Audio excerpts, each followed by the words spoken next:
ग्रंथादिराज समय सार पर हम विगत दिनों से चर्चा कर रहे हैं। आचार्य कुंद कुंद द्वारा रचित इस ग्रंथ में पूरे समय का सार भरा हुआ है। पूरे समय का सार मतलब ये जो द्वादशांग रूपी जिनवाणी है उसका तो सार भरा ही हुआ है, तथा ये जो आत्मा रूपी ये जो समय है इस समय का भी सार भरा हुआ है। इसी समय के सार को, समय को कुंद कुंद आचार्य नियमसार ग्रंथ में क्या बुलाते हैं? कारण परमात्मा और कार्य परमात्मा। क्या बुलाते हैं वो? कारण परमात्मा। कि हम तो क्या है कि कारण परमात्मा, और कार्य क्या है? जो तीन लोक के नाथ है वो क्या है? कार्य परमात्मा। ऐसा उनमें पर्याय में भेद किया।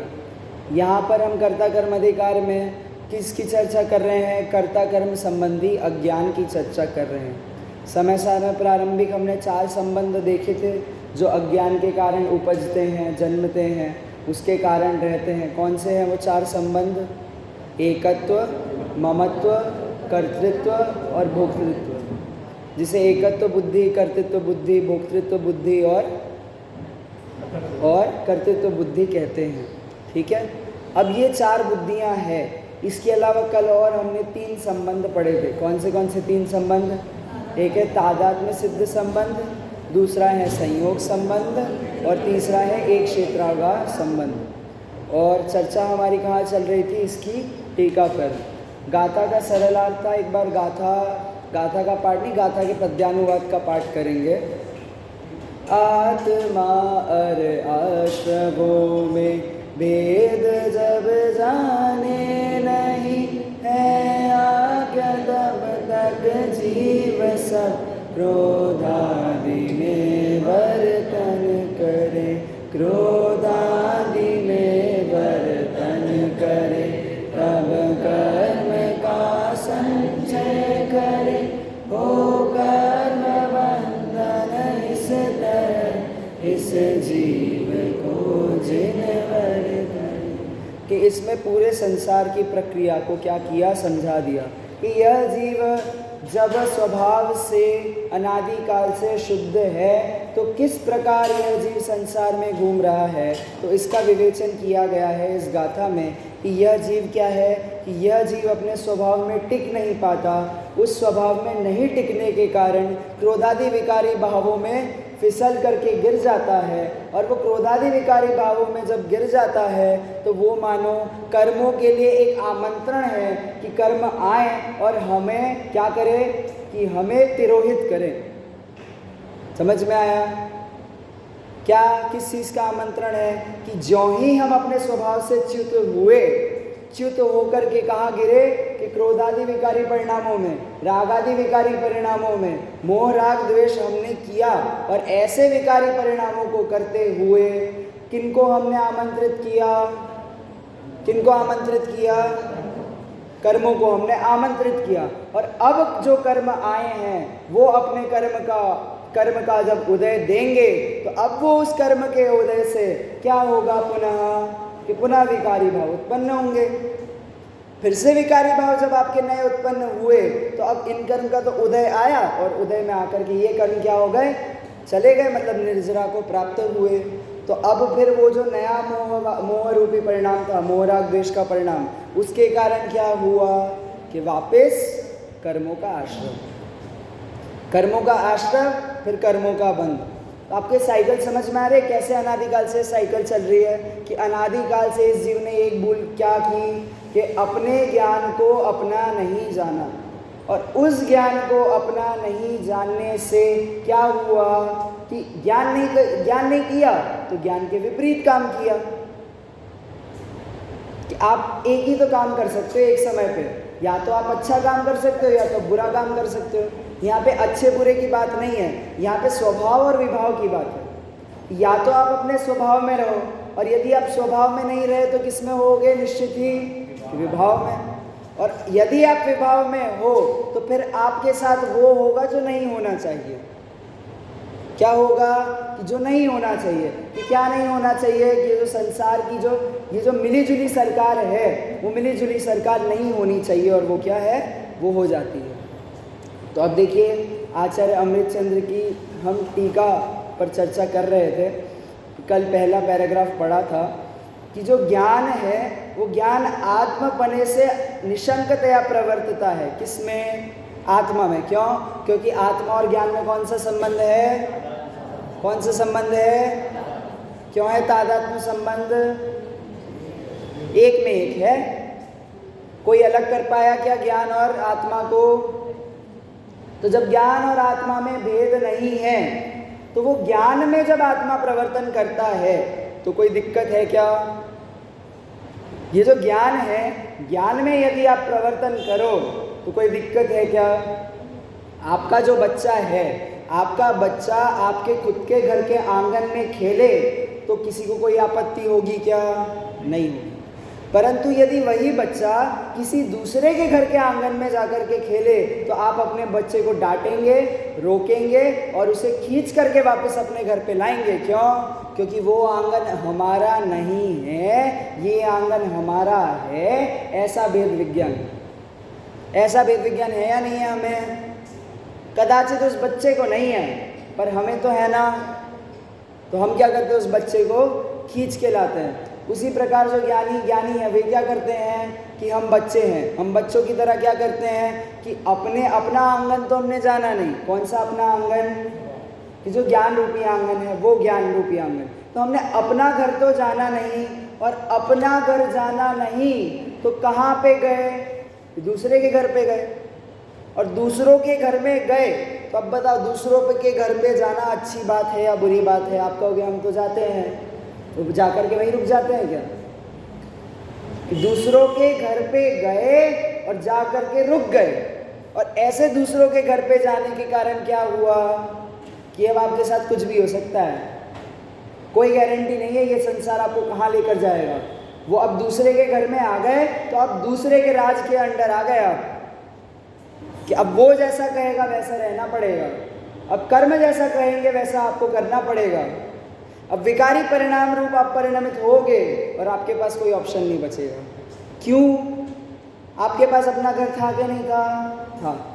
अगर आप उस घर में, ये उदाहरण है, ये उदाहरण यहाँ पे ही है, आचार्य अमृतचंद स्वयं देते, निशंकतया प्रवर्तता है।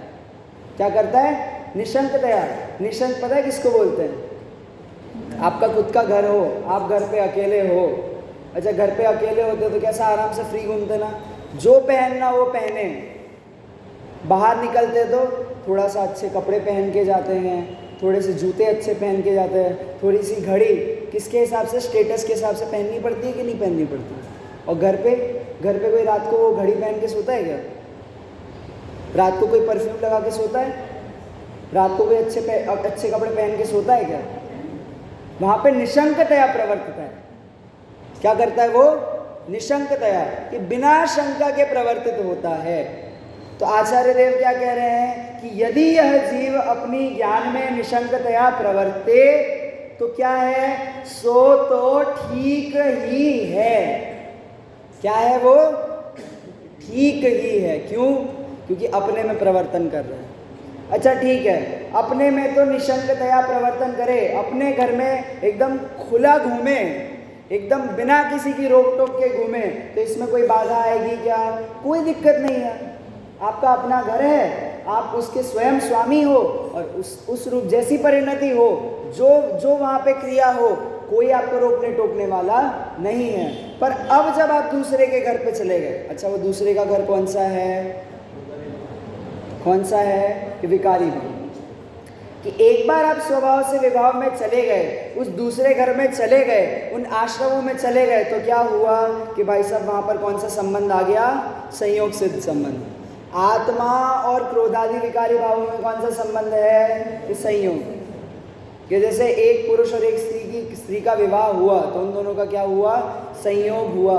उसी प्रकार यह जीव जब खुद स्वयं अकेला नहीं रह पाया, जब अकेला नहीं रह पाया तो इसने कहाँ प्रवृत्ति की?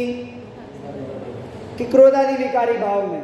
क्रोधादि विकारी भाव से इसने अपना संबंध जोड़ा, एकत्व ममत्व कर्तृत्व भोक्तृत्व रूप संबंध जोड़ा, और ऐसा संबंध जोड़ते ही क्या हुआ? कि कर्मों का आना हुआ। तो अब ये जो क्रोधादि से संबंध जोड़ा, उसे कौन सा संबंध कहते हैं? कि संयोग सिद्ध संबंध कहते हैं। कि अपने अज्ञान के भेद को न जानता हुआ क्रोधादि में भी ज्ञान के समान ही अपनापन करता है, और वो अपनापन करके निशंकतया प्रवर्तता है। अब क्या कहेंगे? सो तो ठीक ही है। ये कहेंगे कि ये ठीक नहीं है। ऊपर क्या कहा था? कि जब वो ज्ञान क्रिया करे तो सो तो ठीक ही है, पर जब वह क्या करता है? क्रोधादि भावों में प्रवर्तन करे, इन संयोग जनित संबंधों में प्रवृत्ति करे, तो सो तो ठीक नहीं है। क्यों? क्योंकि वो अपना घर नहीं है, दूसरे का घर है। इसलिए तो उसको विभाव, विपरीत भाव, विभाव मतलब वो विशेष भाव नहीं, विपरीत भाव, उल्टा भाव। कि अच्छा एक बात बताओ, आपका जो बच्चा है, आपका बच्चा शैतानी करता है या नहीं करता? करता है। पर शैतानी करता है इसका मतलब ये थोड़ी है कि शैतानी करना उसका स्वभाव हो गया। 24 घंटे में से कदाचित 2 घंटा 4 घंटा शैतानी करता है, तो शैतानी करता है ये तो हमें दिखता है। पर वही बच्चा बाकी के 20 घंटे आपकी बात सुन रहा है, आपकी एक आवाज़ पे दौड़ा चला आता है, और यदि आप ना दिखो तो रोने लगता है। आपसे उसने इतना गहरा संबंध स्थापित किया हुआ ये नहीं दिखता। वो जो बदमाश लड़का है उसकी बदमाशी दिखती है, और उस लड़के की जो कोमलता है, जो उसकी सरलता है, वो नहीं दिखती।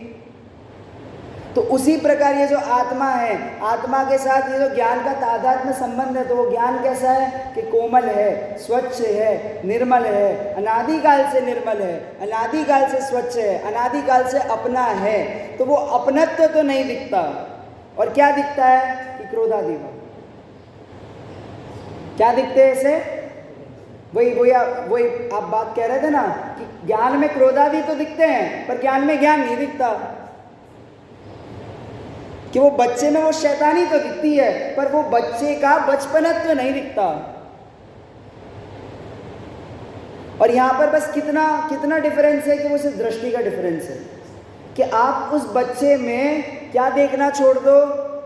कि वो बच्चों की हरकतों को देखना छोड़ दो, उसमें अपना बच्चा देखो, तो आपको उससे प्रेम होगा। उसी प्रकार ये जो ज्ञान है ना, तो ये जो ज्ञान की ये जो आत्मा की जो मस्ती चल रही है ना वर्तमान में, वो मस्ती को देखना छोड़ दो। वो मस्ती के पीछे जो ज्ञान छुपा है उसको तो देखो। वो जो मस्ती है, वो मस्ती आप कैसे जान रहे हो? कि उस ज्ञान से ही जान रहे हो। तो वो ज्ञान को देखना छोड़ो, ज्ञान को देखना छोड़ो। कि वो जो ज्ञान की जो पर्याय है ना, वो ज्ञान की पर्याय में जो ज्ञेय है उसे देखना छोड़ो, और जिसके द्वारा आप जान रहे हो उसे देखना चालू करो। ये भेद विज्ञान, एक लेवल पे भेद विज्ञान। कहाँ पे पहले भेद विज्ञान चालू किया? कि पर पदार्थों से। कि जो ये जो बाहर नौकर्म दिख रहे हैं, वो नौकर्म मेरे हैं क्या? कि मेरे नहीं हैं। अलग करो, अलग करें उनको, ठीक है, उन्हें अलग कर दिया। उसके बाद बाहर की चीज़ें तो मेरी नहीं हैं, पर ये तो मेरा है, ये तो मेरा है। तो बोले ये भी आपका नहीं है, इसे भी छोड़कर जाना पड़ेगा। चलो इसे भी अलग करो, कर दिया। अच्छा, इसके बाद क्या बचा? कि इसके बाद आपके परिणाम बचे। कि जो क्रोधादि विकारी परिणाम है, वो क्रोधादि विकारी परिणाम आपके हैं क्या? कि आचार्य कहते हैं कि उनमें प्रवर्तन करो, सो तो ठीक नहीं है। तो ऐसी बात मान करके उन क्रोधादि विकारी परिणामों को भी क्या किया? अलग किया। बचा क्या? क्या बचा? वो अपने संजीव जी का प्रवचन सुना होगा ना, तो वो कहते हैं आत्मा क्या है? कि मरा हुआ शरीर माइनस ये जिंदा शरीर। बचा क्या? कि बोले ज्ञान, ज्ञान की प्रवृत्ति। आप कहते हो आत्मा में अनंत गुण है, और फिर ज्ञान ज्ञान ज्ञान ज्ञान किए जाते हो। तो क्या आत्मा के हर एक प्रदेश में ज्ञान नहीं है? हर एक प्रदेश में वो अनंत गुण नहीं है? तो आत्मा को यदि मैंने ज्ञान कह के बुलाया तो इसमें क्या गलत कर दिया? उनमें कोई अलग है? मैंने ज्ञान कहा तो क्या आत्मा उससे कुछ अलग है? कि नहीं, आत्मा की सत्ता उस ज्ञान से अलग नहीं है। क्यों? क्योंकि यदि हम उनमें भेद करते हैं, किनमें? ज्ञान और आत्मा में, तो ज्ञान और आत्मा में भेद करते वो भी व्यवहारने का विषय है। कौन से व्यवहार नय का? अनुपचरित सद्भूत नय का विषय, कि वो आत्मा में और वो जो ज्ञान में हमने जो भेद किया वो किस नय का विषय है? अनुपचरित सद्भूत व्यवहार नय। कौन सा नय? व्यवहार नय। जिस व्यवहार नय को क्या कहते हैं? असत्यार्थ। क्या कहते हैं? तो आत्मा और ज्ञान में भेद है क्या? आत्मा और ज्ञान में भेद है, ऐसा जिनवाणी में लिखा है कि नहीं? किस नय से? व्यवहार नय से। अब पूरा सेंटेंस बोलूंगा, आत्मा और ज्ञान में भेद है ऐसी बात असत्यार्थ है, ऐसा जिनवाणी में कहा है। वो नय का ये अर्थ है वहां पर। किस नय से कहा? आप जैसे ही ये क्वेश्चन पूछते हो ना, अपने आप वो बात क्लियर हो जाती है। किस नय से? व्यवहार नय से। मतलब ये बात असत्यार्थ है, ऐसा जानना। ज्ञान के बिना आत्मा को नहीं जाना जा सकता, इसलिए ज्ञान को अलग करके आत्मा दिखाया जा रहा है। क्यों? क्योंकि आपको श्रद्धा तो दिख नहीं रही, वीर्य तो दिख नहीं रहा, वो अनंत गुण तो दिख नहीं रहे, पर दिख क्या रहा है? अकेला। तो आज पंक्ति आई थी ना, अरे आबाल सभी गोपाल। तो अब ये जो आबाल गोपाल को ये आत्मा प्रति समय अनुभव में आ रही है। समय सार कौन सी गाथा? 17-18 कि आबाल गोपाल को यह आत्मा प्रति समय अनुभव में आ रही है। आत्मा मतलब ज्ञान, कर्मों आत्मानुभूति। 2 मिनट देना आराम से, बस 2 मिनट में हो जाएगी। अब लोग ऐसे कैसे हो जाएगी कि आबाल गोपाल को, आबाल गोपाल मतलब कि इस जगत में जितने भी जीव हैं उन सभी को इस आत्मा का अनुभव प्रति समय हो रहा है। अनुभव, जिस आत्मानुभूति को हम कहते हैं ना, ये आत्मानुभूति है।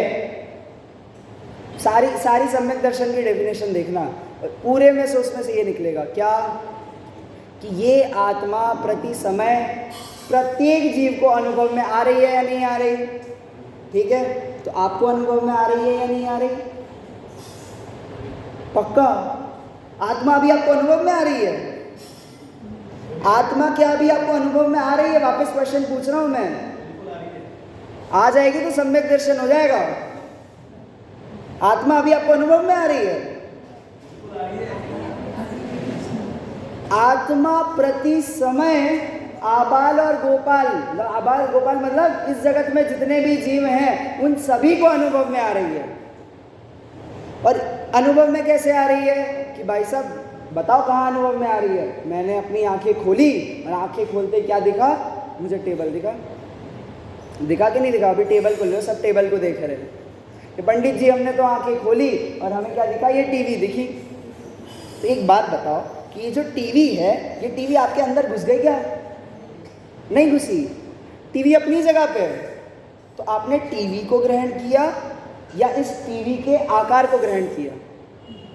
किसे ग्रहण किया आपने? कि जो टीवी में जो प्रमेयत्व गुण है, वो प्रमेयत्व गुण आ गया क्या आपके आत्मा के अंदर? टीवी का जो प्रमेयत्व गुण है, वो प्रमेयत्व गुण क्या आपके अंदर आ गया क्या? नहीं, क्योंकि उसका गुण तो उसमें है, उसका गुण मेरे में आ नहीं सकता। क्यों? अत्यंताभाव है। तो जब ये टीवी है, ये टीवी का प्रमेयत्व गुण मेरी आत्मा में आया नहीं, तो क्या ये टीवी मेरी आत्मा में आई? बोले नहीं आई। तो क्या आया? कि उसका आकार आया। आकार आया, टीवी तो नहीं आई ज्ञान में, पर टीवी का आकार आया। क्लियर? ये टीवी का आकार हमें ज्ञान में दिख रहा है, तब वो टीवी का आकार बना काहे पे? टीवी का आकार बना काहे पे? ये अभी आप देख रहे हो, ये जो मेरा आकार वो बना काहे पे? भाई साहब वो जो गेय का जो आकार है ना, वो वास्तव में ज्ञान ही देता है। तो वो जो गेय आकार है वो ज्ञान आकार है। दिख रहा है? क्या दिख रहा है भाई साहब? ज्ञान आकार दिख रहा है। अब बताओ प्रति समय क्या दिख रहा है? समझ में आ रही कुछ बात? थोड़ी सी समझ में आ रही है? और समझ जाओगे ना, अब भी बस इंस्टेंट है, इसके बाद कुछ नहीं है। और इसमें और कोई रहस्यमय बात नहीं है। इसलिए सम्यक दर्शन की परिभाषा क्या दी हुई है? कि अपनी आत्मा में एकत्व करना। अपनी आत्मा को अपना मानना कि ये जो अभी ज्ञान है ना, प्रकट ज्ञान, वो ही ज्ञान आत्मा है और यही ज्ञान मैं हूं। बस इतने का नाम होता है सम्यक दर्शन। कोई अलग दुनिया से अलग से सम्यक दर्शन नहीं आता, कोई अलग दुनिया से कोई अलग सी प्रतीति नहीं आती। क्यों? क्योंकि यदि वो ज्ञान मेरे में अनादिकाल से नहीं होता, नया जन्म होता, तो फिर अनंत काल तक रहता भी नहीं। बताओ वास्तव में किसका अनुभव हो रहा है प्रति समय? प्रति समय। ज्ञान और आत्मा में भेद थोड़ी है। भेद कहाँ खड़ा होता है? वस्तु में खड़ा होता है क्या? कि जब वो ज्ञान में भेद खड़ा नहीं हुआ, ज्ञान मतलब आत्मा, खत्म। ज्ञान मतलब आत्मा। अभी वर्तमान में आप ज्ञेय को जान रहे हो या ज्ञान को जान रहे हो? कि वर्तमान में जब आप ज्ञान को जान रहे हो मतलब आप अपनी आत्मा को, और क्या करना है? बस इसी से अपनत्व करना है। अपनत्व मतलब ये ही मैं हूं। बस ये एट प्रेजेंट जो मेरी फीलिंग है ना, वो ही मैं हूं। कितने प्रदेशों में आत्मा? कि इस शरीर के जितने ये जो प्रदेश है ना, उतने में ही है आत्मा। ठीक है, इसके बाहर तो ढूंढने की जरूरत नहीं है। नहीं, चलो अब अपना दायरा यहाँ तक। अच्छा, ये जो मैंने अपने आप को छुआ, तो कैसे पता चला मुझे? भाई साहब, आत्मा अनुभव में आ रही है। आपको प्रति समय आत्मा के अलावा कुछ भी अनुभव में नहीं आ रहा, और फिर ऐसी ऐसी बातें करते हो। बोले कैसी पागलपंती की बात करते हो? आत्मा तो स्वपर प्रकाशक होता है। हाँ भाई साहब, होता है स्वपर प्रकाशक। जब वह स्वप्रकाशित होता है तो वो स्वप्रकाशित हुआ तो ऑटोमेटिकली वो पर प्रकाशित हो गया। जो अब, क्योंकि वो कहां से समझ में आएगा? कि सम्यक दृष्टि के स्वरूप से, कि सम्यक दृष्टि के स्वप्रकाशित होते ही वो पर भी प्रकाशित हो जाता है। पहले आत्मा जानने में आता, फिर बालों जानने में आता है। आत्मा जानने में आता, उसके बाद बालों जानने में आता है। हाँ, मतलब चौथे गुण स्थान में सबसे पहले क्या जानने में आएगा आपको? तो बोले अपनी ही आत्मा, और उसके बाद वीतरागी होगे, उसके बाद सर्वज्ञ होगे। तो जब वो सर्वज्ञ होंगे तब उन्हें लोकालोक जानने में आएगा। तो एक्चुअल में वो ज्ञेयों से ज्ञान की महिमा नहीं है, वो ज्ञान से ज्ञान की महिमा है। बताओ, आपकी महिमा अभी भी विद्यमान है या नहीं है? हाँ है। इसलिए बस इतनी सी बात पकड़ने के लिए वो क्या चाहिए था? थोड़ा सा दिमाग चाहिए था, जो हमें मिला है ना अभी। बस इतनी सी बात पकड़ने के लिए। क्यों? ज्ञान आत्मा की अनुभूति किसे भी हो रही है? निगोदिया को प्रतिक्षण। जी हाँ, आत्मा की अनुभूति उस चींटी को हो रही है या नहीं हो रही? हाँ, प्रतिक्षण हो रही है। आत्मा की अनुभूति इसे हो रही है कि नहीं हो रही? कोई तितली है, कोई कुछ है, कोई कुछ है, कोई पक्षी है, हो रही है या नहीं हो रही? प्रतिक्षण हो रही है। हमें हो रही है या नहीं हो रही? प्रतिक्षण हो रही है। पर ये जो अनुभूति है, ये ही मैं हूं, ऐसी प्रतीति का नाम है सम्यक दर्शन। और जब ऐसी प्रतीति ना हो तो फिर क्या होता है? कि फिर जो ज्ञेय दिखता है वो ही मैं हूं, ऐसी प्रतीति हो जाती है। और क्या है हमारे पास ज्ञेय? ज्ञेय के रूप में है फर्स्ट नंबर हमारे विकारी परिणाम, जो है क्या है? क्रोध, मान, माया, लोभ रूपी राग और द्वेष प्लस मोह। अब ये विकारी परिणाम है, तो अब इन विकारी परिणामों में मैं प्रवर्तन करूं, तो वो प्रवर्तन करूं तो आचार्य क्या कहते हैं? सो तो ठीक होगा? बोले नहीं, सो तो ठीक नहीं है। क्लियर हुई इतनी बात? समझ में आ रही है? ये समझ में आना ज़्यादा ज़रूरी है, ये ही समझ में आना ज़्यादा ज़रूरी है। चलिए, विकारी भावों की बात हुई। अब ये जो विकारी भाव है, उस रूप मैंने परिणमन किया। किसने परिणमन किया? ऐसा मैं मानता हूँ। मैं हूँ ना, बैठा हुआ हूँ। भाई साहब, प्रवचन किसने दिया? मैंने प्रवचन दिया। ऐसा मैं मानता हुआ क्या करता हूँ? कि इन किसमें? विकारी परिणामों में मैं प्रवर्तन करता हूँ। कौन से विकारी परिणाम? कि बोले मोह, राग और द्वेष। तो अब ये जो अज्ञान स्वभाव है, ऐसा अज्ञान स्वभाव, ये ज्ञान भवन रूप सहज उदासीन अवस्था का त्याग करके अज्ञान भवन व्यापार रूप। कौन सा अज्ञान व्यापार? कि ये जो क्रोध, मान, माया और लोभ, मतलब ये जो कर्ता कर्म की जो प्रवृत्ति है, ये जो व्यापार है, इस रूप प्रवर्तित होता हुआ अज्ञानी आत्मा करता है। क्या है? अभी अगली गाथा आएगी, अगली गाथा और जोरदार है कि उनसे प्रश्न करेंगे कि चलो ठीक है, आपने ये तो बता दिया कि मेरी गलती क्या है, तो अब ये गलती कैसे सुधारी जाए। कदस्य कर्ती कर्म प्रवृत्ति निवृत्ति इति चेत, कि ये जो कर्ती कर्म की प्रवृत्ति है, कर्ता कर्म की प्रवृत्ति, ये जो अज्ञान है, ये जो मेरी मूर्खता है, ये जो मेरा पागलपन है, वो पागलपन का नशा कैसे दूर हो। तो फिर आचार्य उसका बहुत सुंदर उत्तर देंगे, पढ़ेंगे, हम साथ में पढ़ेंगे।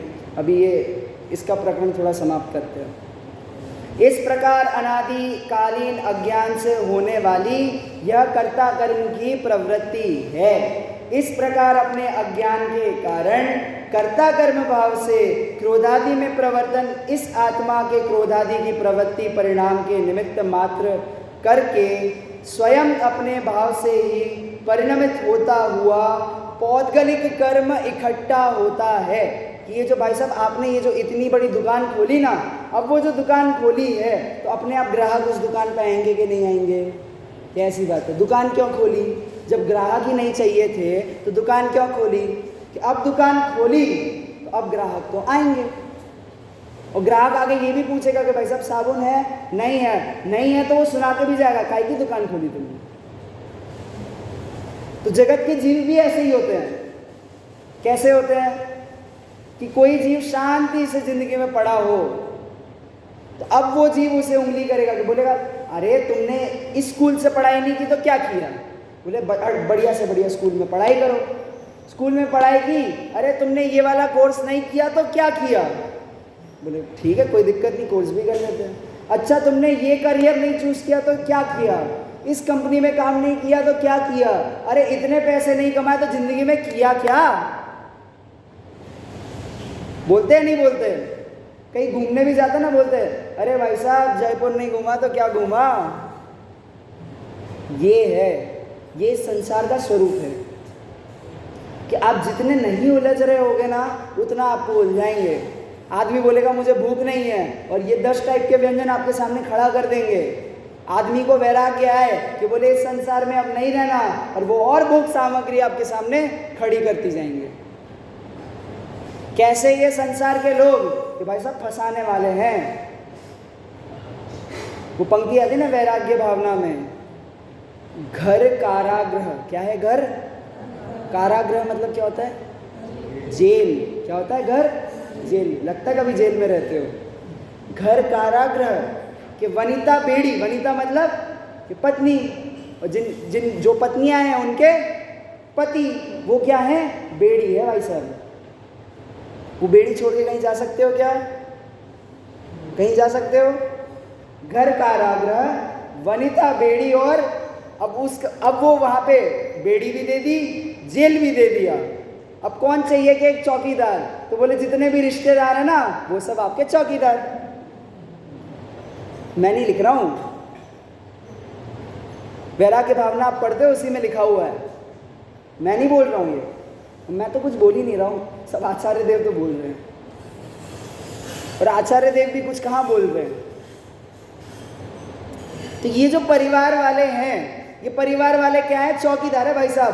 तुम ट्राई करके तो देखो, बहुत करता बनते हो, ट्राई करके देखो। 1 महीने के लिए घर से भाग के बताओ, तुम तो ज़्यादा ही दम हो तो।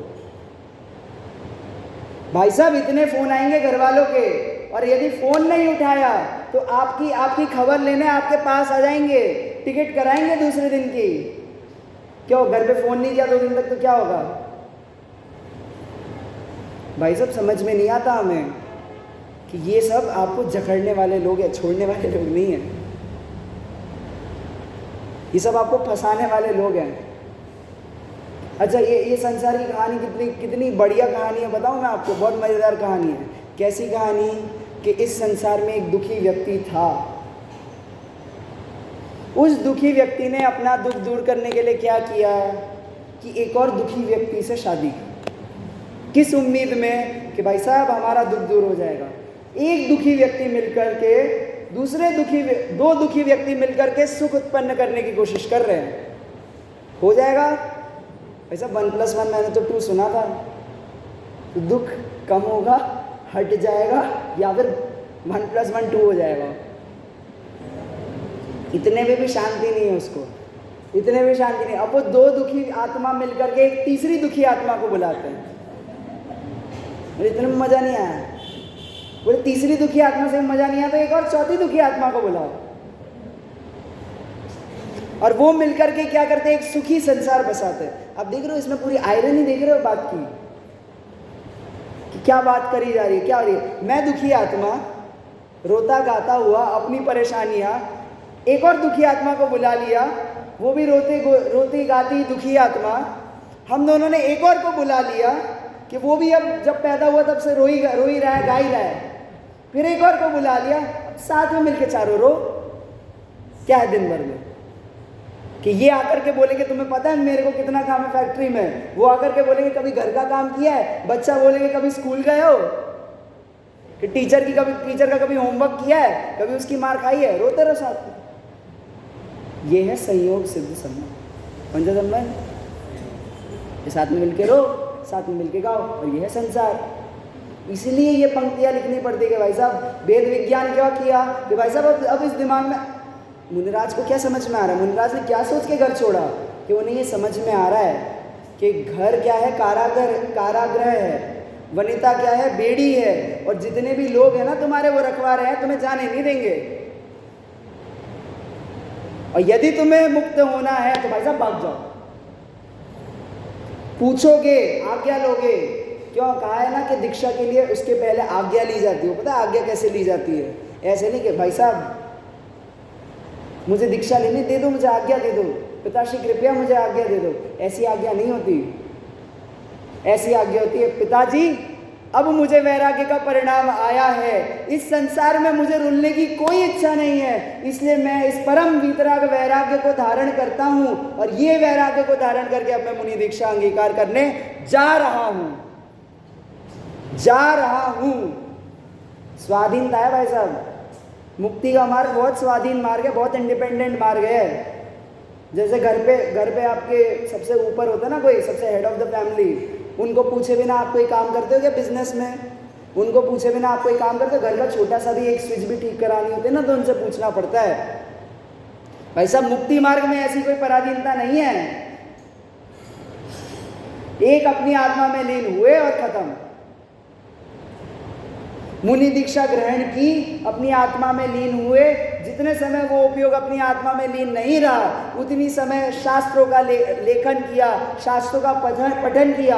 और वो भी क्यों किया कि वापस मेरी विशुद्धि कहाँ पे चली जाए?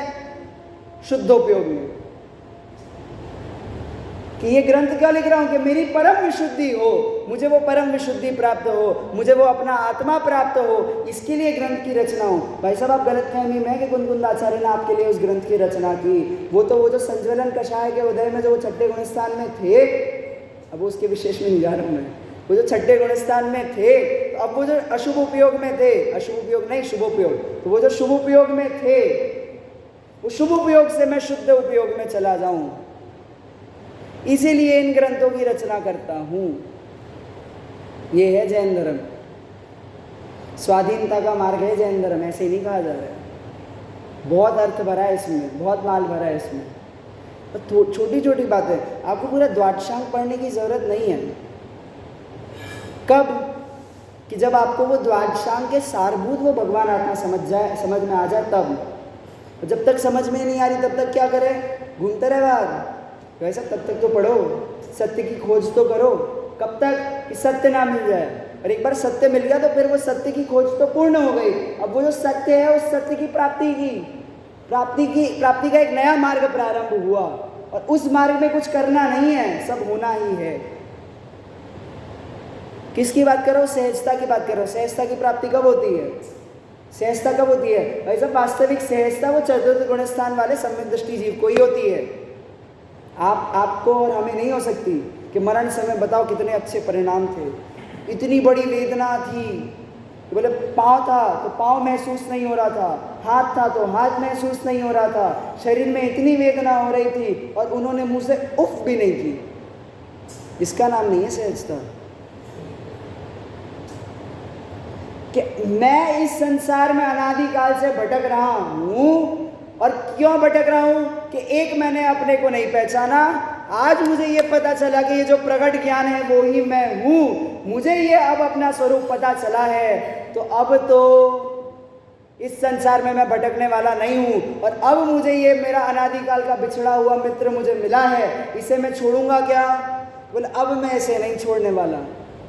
तो अब ये मुझे मिल गया तो शांति हुई मन में, समता हुई मन में। इसका नाम है सहजता। वो बाहर में कषाय कर रहा है नहीं कर रहा, उससे कोई अंतर नहीं पड़ रहा उस सहजता में। कि बताओ राजा श्रेणी को सहजता थी कि नहीं थी? नरक में अभी सहजता होगी या नहीं होगी? भाई साहब पिटते लड़ते सहजता है। क्यों? क्योंकि उन्हें इतना पता है कि मेरी आत्मा मेरे पास है। इस चार दीवारी में बंद है वो आत्मा, और उससे क्या फर्क पड़ता है? प्रति समय अनुभव में तो आ ही रही है, देखने की थोड़ी जरूरत है। बताओ किसी को टेंशन है क्या उनकी तिजोरी में से सोना गायब हो गया होगा? अभी जब प्रवचन सुनने आए, किसी को टेंशन है क्या उनकी तिजोरी में से कोई सोना वोना गायब हो गया होगा? नहीं। अरे गायब हो गया होगा, देखा हो, चाहो तो देख के तो आओ। बोले कैसी पागलपंती की बातें करते हो? मेरे घर पे मेरी तिजोरी के अंदर वो सोना पड़ा है। भाई साहब आत्मा गायब हो गया होगा अनादिकाल से, आपने नहीं देखा तो गायब हो गया होगा? कुछ गायब नहीं हुआ। प्रति समय ज्ञान की तरंगे उठ रही है। ज्ञान की प्रतिपल उठे तरंग, झांकता उसमें आत्म। भैया बहुत सारभूत पूजन है ये सब। अब पूजन पढ़ो और पूजन के समय मज़ा ना आ जाए, फिर काहे की पूजन पढ़ी? पूजन पढ़ते समय ये बात ख्याल में ना आए कि ज्ञान की प्रतिपल उठती है क्या तरंग। वो ज्ञान की तरंग में भले ही क्रोध दिखे, वो ज्ञान की वो तरंग में भले ही मान दिखे, ज्ञान की वो तरंग में भले ही मिथ्यात्व दिखे, पर वो जो प्रतिपल, वो जो ज्ञान की तरंग उठ रही है, वो प्रतिपल ज्ञान की उठती तरंग में कौन है? आत्मा है। उस आत्मा पे दृष्टि करने का नाम सम्यक दर्शन है। सिर्फ इतना ही करना है। इसलिए मैं कह रहा हूँ कि जो चौथे गुण स्थान वाला ना, उसके लिए कोर्स बस इतना है, दृष्टि बदलो, सृष्टि अपने आप बदल जाएगी। इतना ही कोर्स है। कितना कोर्स है? इतना ही कोर्स है। अब युगल जी के प्रवचन सुनना। युगल जी के प्रवचन में वो करुणा पे कितना कितना भार देंगे। कैसे कि भाई साहब ये जो करुणा की भूमि है, उस करुणा की भूमि पर ही सम्यक्त्व का बीज उग पाता है। बोले कि कैसी बात? अगर आप तो कह रहे हो पहले ही कोर्स में पहली चीज सम्यक दर्शन है, और वो कह रहे कि पहले करुणा करो, कि पहले सदाचार का पालन करो, कि पहले अपने चित्त को शांत करो। भाई साहब मनोविज्ञान है। कैसा मनोविज्ञान? कि ये जो बाहर जो आप रो रहे हो, गा रहे हो, हंस रहे हो, खेल रहे हो, ये रोते गाते हंसते खेलते आपका दिमाग ठिकाने नहीं रहता। आपने देखा बच्चों को क्या करते हैं? एक ट्रिप प्लान की, एक ट्रिप के बाद वो ट्रिप से जैसे ही वापस आते दूसरी ट्रिप की प्लानिंग चालू होती है। तो जब दुनिया में ये जब आप ट्रिप ही ट्रिप खेलते रहोगे, यही गेम खेलते रहोगे सारी जिंदगी भर, तो आपका दिमाग ठिकाने कहाँ पे कब आएगा? आपका दिमाग इन सब से हटेगा कब? तो अब उन सब से दिमाग हटाने के लिए क्या कहते हैं? तो भाई साहब छोड़ो इनको, छोड़ो इन सब विषय भोगों को, साइड करो जरा, थोड़ा सा करुणा भाव में आओ। और करुणा भाव में आकर के क्या समझाते हैं आपको? कि भाई साहब ये करुणा भाव कुछ नहीं है, करुणा का अभाव करो। ये करुणा भाव आपका भाव नहीं है। किस में ला करके? करुणा भाव में ला करके ये बात समझाई जाती है कि ये करुणा का अभाव करना ही एकमात्र काम है। यह जैन धर्म। करुणा भाव में लाना प्रयोजन नहीं है, वो करुणा भाव के माध्यम से उस करुणा के अभाव को समझाना प्रयोजन है। क्यों? क्योंकि करुणा भाव क्या है? करुणा मतलब प्रेम, करुणा मतलब वात्सल्य। वात्सल्य क्या है? राग है या नहीं है? अभी तो संयोग से सिद्ध संबंध क्या है? अभी तो आचार्य ने उन्हें क्या कह दिया कि भाई साहब इसमें रहना ठीक नहीं है। मानेंगे कि नहीं आचार्य की बात? क्यों मानेंगे आचार्य की बात? कि देखो तो कितने सुख में जी रहे हैं, कि बाहर परिचय हो रहे, कोई मतलब नहीं। बाहर कितने 22 वर्षों के चित्र बनाए हैं। भाई साहब बारिश हो रही है, कोई टेंशन नहीं। बारिश हो रही है, कोई टेंशन नहीं। गर्मी है बहुत, कोई टेंशन नहीं। और क्या हो रहा है कि भाई साहब कोई मच्छर काट गया, कोई बिच्छू काट गया, कोई टेंशन नहीं कि कोई मार रहा है, कोई सता रहा है, कोई उल्टी उल्टी बातें कर रहा है, कोई टेंशन नहीं। कोई चरणों में आके सोना रख रहा है, चांदी रख रहा है, कोई खाना दे रहा है। आदिनाथ भगवान विहार के लिए निकले थे, क्या क्या दिया था बताओ? आहार की विधि नहीं पता थी कि कोई लड़की ला करके दे रहा शादी करने के लिए नग्न अवस्था में, ऐसा तो रूप कि नग्न अवस्था में कोई तो लड़की ला के दे रहा है कि हे प्रभु ये हमारी लड़की को आप स्वीकृत करो, इससे विवाह करो। कोई भोग सामग्री ला करके दे रहा है कि इन भोगों को भोगिए। कोई अच्छे अच्छे कपड़े पहन के दे रहा है कि बोले कितने सज्जन पुरुष हैं, इनके लिए तो कपड़े देने चाहिए। कोई आहार आभूषण ला करके दे रहा है, और ये सब उनके लिए क्या है? उपसर्ग। क्यों? हमारे लिए उपसर्ग है क्या? हमारे लिए उपहार है। और मुनिराज के लिए वही क्या है? उपसर्ग। क्यों? क्योंकि दृष्टि पलट गई। जो आपको माला लगती है वो उन्हें गले का सर्प लगता है, जो आपको माला लगती है वो उन्हें उस गले का बंधन लगता है। ये है दृष्टि का फर्क। और ये दृष्टि का फर्क पता है कहाँ से मिलता है?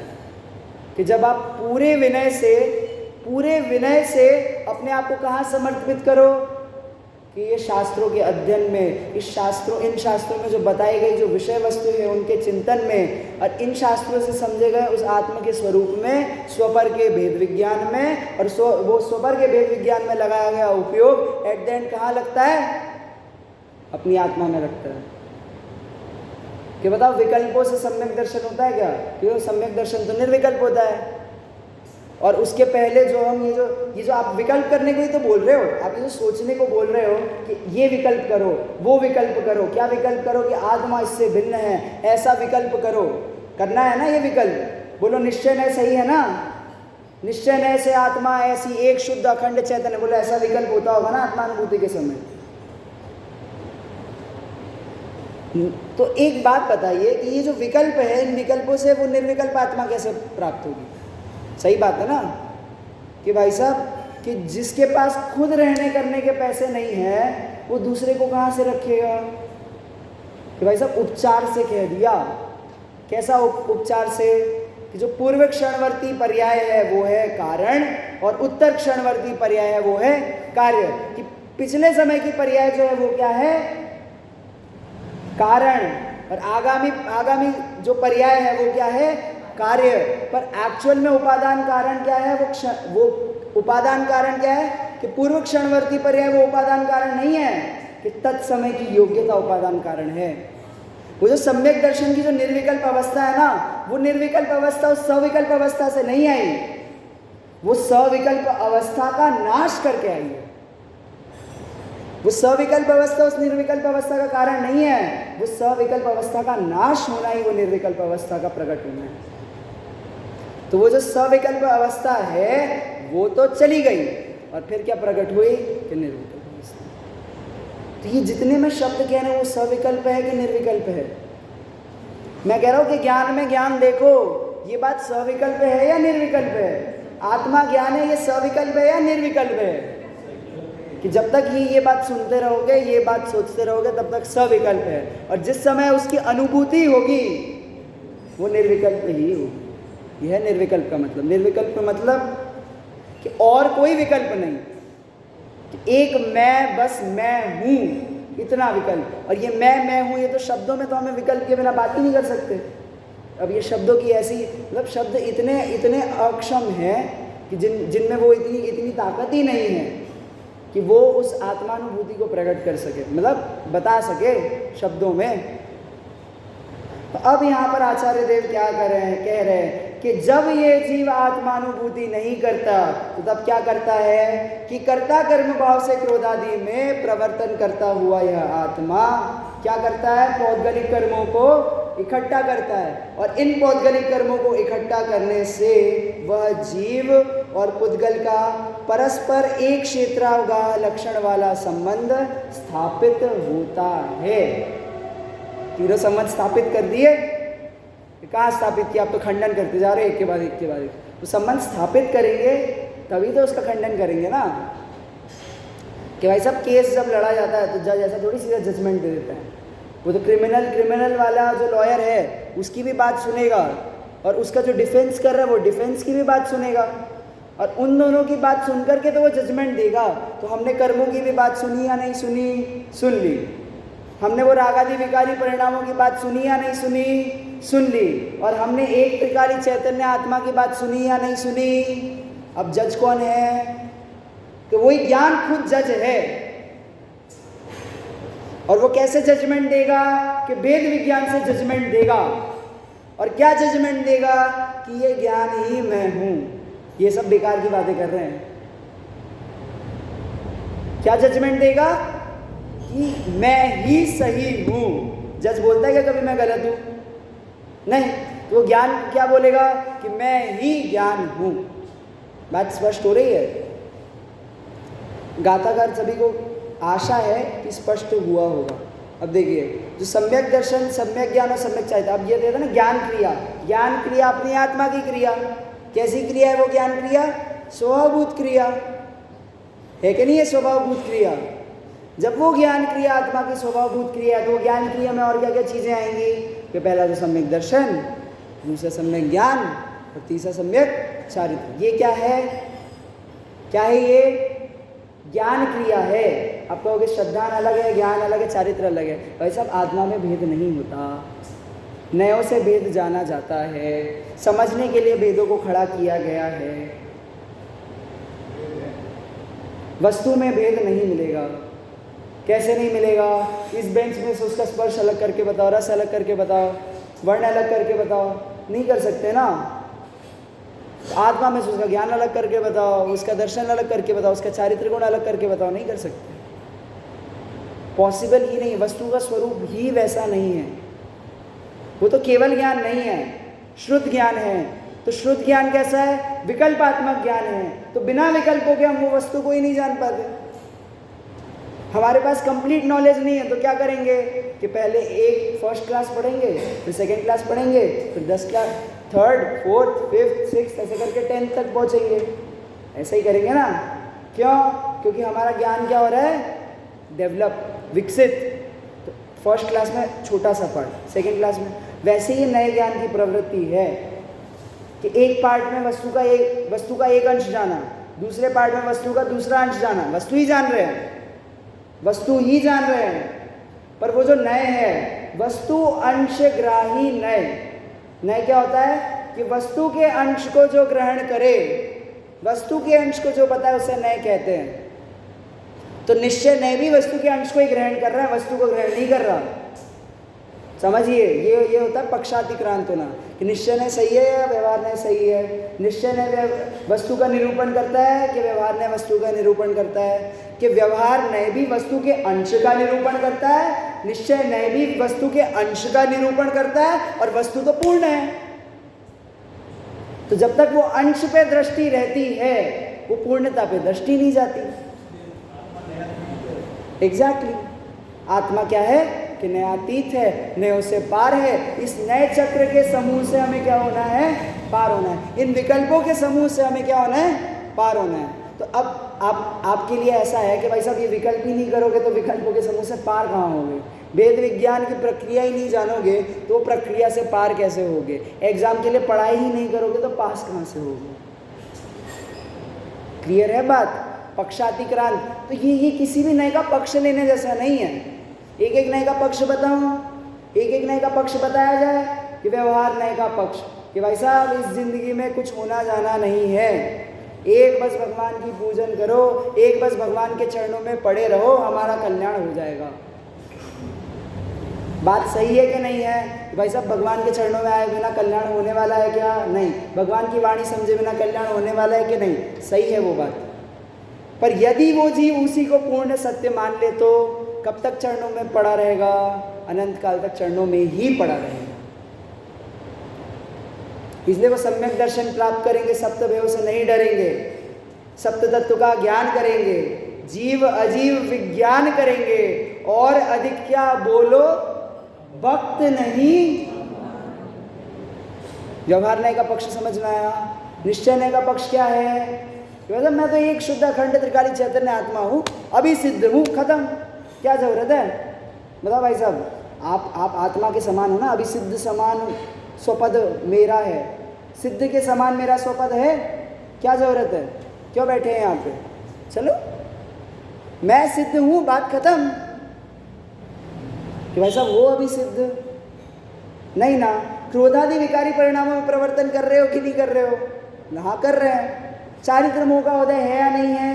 है। कर्मों से भी घिरे हुए हो कि नहीं हो? है। तो वो अब वो नए निश्चय नए से क्या जानता है कि बाह्य में भी ऐसा है और अंतरंग में भी ऐसा है। जबकि वो जो निश्चय नहीं था वो किस लिए था? वो तो श्रद्धा करने के लिए थी। वैसा वस्तु स्थिति को जानने के लिए नहीं था, वो श्रद्धा करने के लिए थी। कैसी श्रद्धा? कि जो सिद्ध है वो ही मैं हूं। जैसा उस सिद्ध का भी प्रकट स्वरूप है वैसा ही अंदर मेरा स्वरूप है। प्रतीति तो इसकी करनी थी और मानता क्या है कि वर्तमान पर्याय में सिद्ध है। दिक्कत तो यहां हो जाती है कि जब आप वर्तमान पर्याय को खड़ी करके उसमें स्वयं को सिद्ध मानते हो, और जो द्रव्य दृष्टि थी उसमें पर्याय को खड़ा करना था क्या? उसमें गुणों को खड़ा करना था क्या? उसमें तो आपको अपने आप को अनादि अनंत त्रिकाली स्वयं को कैसा मानना था? ज्ञान स्वभावी। बस इतना सा था कि वो जो ज्ञान है अनादिकाल से था या नहीं था, आज है या नहीं है, अनंत काल तक रहेगा या नहीं रहेगा, तो बस वो ही मैं हूं। बस इतनी सी श्रद्धा, बस उस आत्मा में अपनापन, इसका नाम है सम्यक दर्शन। उसी आत्मा को जानना, उसका नाम है सम्यक ज्ञान। और उसी आत्मा में रमण करना, मतलब उसी आत्मा में लीन हो जाना। कि वो जब ज्ञान अपने ज्ञान में स्थिर हो जाता है, मतलब वो जो ज्ञान पर्याय है वो अपने ज्ञान स्वभावी उस द्रव्य में जब स्थिर हो जाती है, तब क्या होता है कि तब पूर्ण दशा प्रकट होती है। तभी क्या होता है कि शुद्धोपयोग प्रकट होता है, परम सुख की अनुभूति होती है। सम्यक दृष्टि को और जो तीन लोक के नाथ है, बताओ उनको सुख क्या अलग अलग क्वालिटी का होगा? एक ही क्वालिटी का होता है भाई साहब, अतीन्द्रिय सुख, इंद्रिय सुख नहीं। क्यों? क्योंकि इंद्रियों से तो स्पर्श रस गंध वर्ण को जानते हैं, तो उस अतीन्द्रिय सुख को इंद्रियों से कैसे जानेंगे? इंद्रियों से जान सकते हैं क्या हम? कि इंद्रियों से तो नहीं जान सकते। तो वो इंद्रिय सुख नहीं है तो क्या है? कि अतीन्द्रिय सुख है। किन्हें अतीन्द्रिय सुख हो रहा है? कि अनंत केवलियों को ऐसा अतीन्द्रिय सुख हो रहा है, और वही अतीन्द्रिय सुख किसे हो रहा है? मुझे हो रहा है। बात स्पष्ट है पूरी? हो रहा है कि नहीं हो रहा अतीन्द्रिय सुख? हो रहा है कि नहीं हो रहा अतीन्द्रिय सुख? उस आत्मा में अपनापन करो, वो है अतीन्द्रिय सुख। कोई अलग से सम्यक दर्शन नहीं आने वाला। वो बिल्कुल इमेजिनेशन निकाल देना वो सम्यक दर्शन की, कि भाई साहब ओमकार की ध्वनि गूंज जाएगी। वो बिल्कुल सम्यक दर्शन निकाल देना, आंख बंद करोगे एकदम सफ़ेद सफ़ेद कुछ आ जाएगा आपकी आंखों के सामने आत्मा जैसा। भाई साहब सफ़ेद सफ़ेद ये सब वर्ण नहीं है आत्मा में, ये सब भ्रांतियां हैं आत्मानुभूति की। ये जो प्रगट ज्ञान है उसी में अपनापन सम्यक दर्शन है। और मुझे क्या, आपको क्या, जो भी भव्य है सभी को ये आत्मानुभूति हो सकती है, अभी हो सकती है। भाई साहब है आप में योग्यता, है इतना पुण्य का उदय, है इतना क्षयोपशम, पहुंचे हो आप उस देशना लब्धि तक। विचार करो, थोड़ा प्रयोग लब्धि के ओर आए, थोड़ी विशुद्धि बढ़ाए, और वो विशुद्धि बढ़े तो तब वो क्या हो कि मन स्थिर होना चालू हो। किसमें? उस त्रिकालीय ध्रुव में। देखिए एक उसका सिद्धांत कह देता हूँ। क्या है सिद्धांत? कि ध्रुव के आधार से ध्रुवता प्रकट होती है, और क्षणिकता के आधार से क्षणिकता प्रकट होती है। क्या समझ में आया? कि ध्रुवता के आधार से ध्रुवता और क्षणिकता के आधार से क्षणिकता। आप बोलोगे ऐसी बात कैसे कर दी आपने? कि जब तक वो पर्याय दिखती है ना हमें, तो तब तक हमें क्या मिलती जाती है? आगामी पर्याय मिलती जाती है। किसकी? अलग अलग, नहीं, न्यू न्यू। जब तक हमें वर्तमान की पर्याय दिखती है तब तक हमें आगामी काल में भी न्यू न्यू पर्याय, नई नई पर्याय मिलती जाती है। और जब वो दृष्टि ध्रुव पे जाती है तभी वो तीन लोक के नाथ का वो जो ध्रुव पद है, सिद्ध श्राप बताओ कितने समय तक रहेंगे? कि रही है अनंत अनंत काल यथा तथा शिव। वो जब ध्रुव पे दृष्टि जाती है तब वो ध्रुवता प्रकट होती है पर्याय में। तो पर्याय भी किसको पूजती है? कि उस ध्रुव द्रव्य को पूजती है। भले पूज्य पूजक का भेद श्रद्धान में खड़ा नहीं होता, पर अब समझने के लिए तो कुछ तो कहना पड़ेगा कि वो पर्याय भी किसको विषय करती है कि पर्याय को विषय नहीं करती। वो पर्याय भी उस ध्रुवता को विषय करती है। अच्छा, मजे की बात मैं सुनाऊं, आप ये जो त्रिकाल बोलते हो ना, वो त्रिकाल खुद एक भेद है। क्यों? क्योंकि आपने काल समवाय की अपेक्षा से उस आत्मा का वर्णन किया है। समझ में आ रहा है आपको? वो जो पर्यायों का जो भेद खड़ा किया है, वो भेद स्वाधीन भेद नहीं खड़ा किया हमने उसमें अपेक्षा लगाई है कि पर्याय क्या होती है, एक समय की पर्याय। वैसे समय के बिना उस पर्याय को समझा नहीं सकते। क्या समझ में आया? कि ये जो शब्द है, शब्द बस चिन्ह मात्र है, वो शब्द आपकी मंजिल नहीं है। तो वस्तु में है क्या वो त्रिकाल का? वो जो त्रिकाली वस्तु कह रहा हूं, वो जो ध्रुव वस्तु कह रहा हूं, कि उसमें वो त्रिकाल भी नहीं है। तो वो वस्तु, वो खुद वो वस्तु है, बस इतना सा सत्य है, इतना सत्य है। आज वो सत्य धर्म है ना, तो यही सत्य है, यही सत्य है, और इसी का आदर करके वो सत्य धर्म प्रकट होता है। आपके तो मुनिराज को होता है, या श्रावक को होता है, या इसको होता है, या उसको होता है कि भाई साहब मुनिराज की कौन सी क्या है, मुनिराज की कि पर्याय, श्रावक की क्या है कि पर्याय, अरिहंत भगवान की क्या है कि पर्याय, सिद्ध भगवान की क्या है। तो पर्याय की पर्याय पर दृष्टि करके कभी ध्रुवता प्रकट होगी कि ध्रुव पर दृष्टि करते ही ध्रुवता प्रकट होती है। सत्यधन कब प्रकट होगा? किसे प्रकट होगा? कि जो ध्रुव पर दृष्टि करेगा।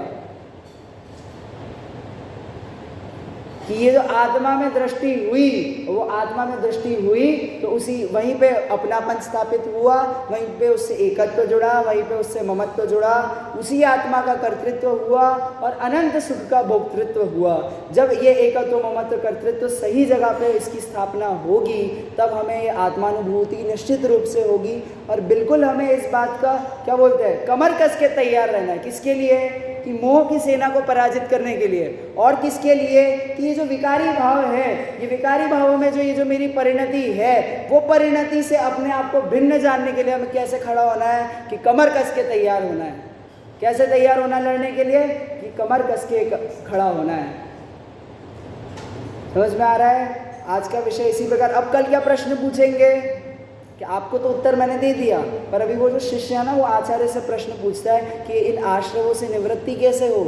आचार्य बताओ कि ये जो क्षणिक संबंध है, संयोग से संबंध है, एक क्षेत्रावगाह तो समझो संबंध ही नहीं है, तो वो संबंधों से निवृत्ति कथम चेत, कथम इति निवृत्ति चेत, कि ये निवृत्ति कैसे हो, तो उसका उत्तर कल देंगे। आज गाथा और उसके पद्यानुवाद का पाठ अभी करते हैं एक बार। प्रश्नोत्तर हो गया। हाँ, प्रश्नोत्तर पूछने इस विषय में ठीक है। जावण वेदि विशेषण तरम तु आदासवाण दोणम भी अन्नानि तावदुसो कोहादिषु वट्टदे जीवो कोहादिषु वट्टन्तस् तस्य कम्मस्य संचयोदि जीवसेवं बन्धो वणिदो खलु सबदरी सिंह आत्मा अर आश्रमों में वेद जब जाने नहीं आगे जब सब क्रोधादि में वर्तन करे, क्रोधादि में वर्तन करे, तब कर्म का संचय करे, हो कर्म बंधन इस तरह इस जीव के जिनवन कर। आप लोगों ने कितना ध्यान से सुना है उसका भी पता चल गया।